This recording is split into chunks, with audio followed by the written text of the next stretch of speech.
Assalamualaikum warahmatullahi wabarakatuh. Selamat pagi semuanya. Bagaimana kabarnya hari ini? Semoga dalam keadaan sehat ya. Jangan lupa untuk selalu semangat belajar. Hari ini kita akan belajar tentang mukjizat dan kejadian luar biasa lainnya. Sebelum kita memulai pembelajaran, kita berdoa dulu ya. Berdoa dimulai.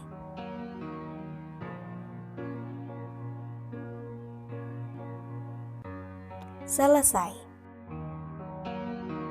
Inilah tujuan pembelajaran kita hari ini. Materi yang pertama adalah mukjizat para rasul Allah. Mukjizat adalah kejadian luar biasa yang dianugerahkan Allah Subhanahu wa Ta'ala kepada para rasulnya untuk melemahkan dan mengalahkan lawannya sebagai bukti atas kebenaran risalahnya. Mukjizat itu tidak dapat dipelajari dan ditandingi oleh siapapun dan datangnya secara tiba-tiba. Biasanya, mukjizat diberikan pada waktu kondisi seorang Rasul Allah Subhanahu wa Ta'ala dalam keadaan sangat terjepit oleh musuh. Berkaitan dengan itu, Allah berfirman dalam Quran Surat An-Nisa ayat 174. Mukjizat dapat dibagi menjadi dua.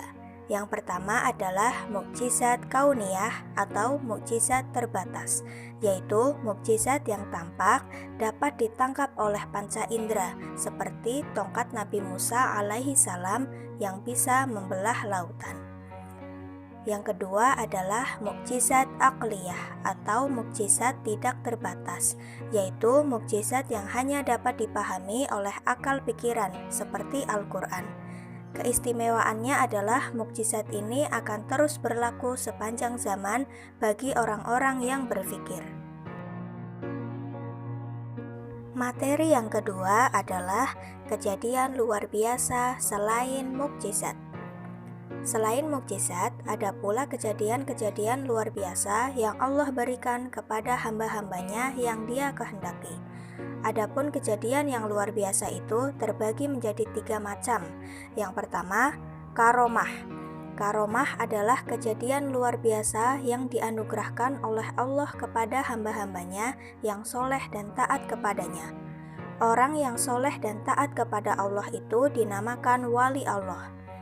Wali tersebut bukan seorang rasul, akan tetapi sebagai manusia biasa.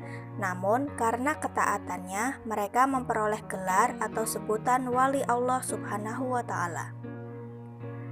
Dalil Al-Quran yang menerangkan tentang karomah sesuai firman Allah yaitu Quran Surat Yunus ayat 62.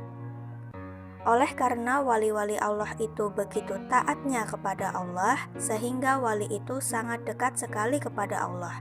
Demikian juga doanya dikabulkan oleh Allah. Para wali ini juga sangat aktif dalam mengembangkan ajaran agama Islam. Di dalam menyiarkan agama Islam ini, para wali juga sering mengalami kendala-kendala atau hambatan sebagaimana yang dialami oleh para rasul. Untuk mengatasi permasalahan yang dihadapi para wali dari musuh-musuhnya, maka Allah memberi anugerah berupa karomah. Salah satu karomah yang diberikan kepada wali Allah adalah kepada Sunan Kalijaga atau Raden Shahid waktu membuat Masjid Agung Demak Bintoro untuk tiang utamanya yang 4 atau Sokoguru, terdiri atas potongan-potongan kayu kecil yang kemudian ditumpuk-tumpuk tanpa menggunakan lem perekat. Akhirnya jadilah tiang masjid yang besar dan kokoh berkat karomahnya. Yang kedua adalah ma'unah. Ma'unah adalah kemampuan luar biasa yang diberikan Allah kepada seorang mukmin untuk mengatasi suatu kesulitan. Ma'unah terjadi pada orang biasa berkat pertolongan Allah. Misalnya seorang nenek yang terkurung dalam rumah yang terbakar. Nenek tersebut dapat membobol tembok yang kokoh dan selamat dari bahaya. Ini disebut maunah karena secara akal sehat tidak mungkin seseorang atau seorang nenek dapat membobol tembok yang kokoh. Yang ketiga adalah irhas. Irhas adalah kejadian luar biasa atau istimewa yang terjadi pada diri seseorang calon rasul sebelum diangkat menjadi seorang rasul. Contohnya adalah Nabi Isa alaihissalam. Sebelum beliau menjadi nabi, sudah memiliki tanda-tanda kenabian. Ia dilahirkan tanpa ayah dan masih bayi sudah dapat berbicara dengan jelas dan tegas. Materi yang ketiga adalah hikmah mukjizat dan kejadian luar biasa lainnya. Ada 6 hikmah mukjizat dan kejadian luar biasa lainnya. Yang pertama, melemahkan dan mengalahkan alasan, usaha, dan tipu daya orang-orang yang menentang dakwah Rasul-Rasul Allah Subhanahu wa Ta'ala. Yang kedua, bagi yang telah percaya kepada kenabian, maka mukjizat akan berfungsi untuk memperkuat iman serta menambah keyakinan akan kekuasaan Allah Subhanahu wa Ta'ala.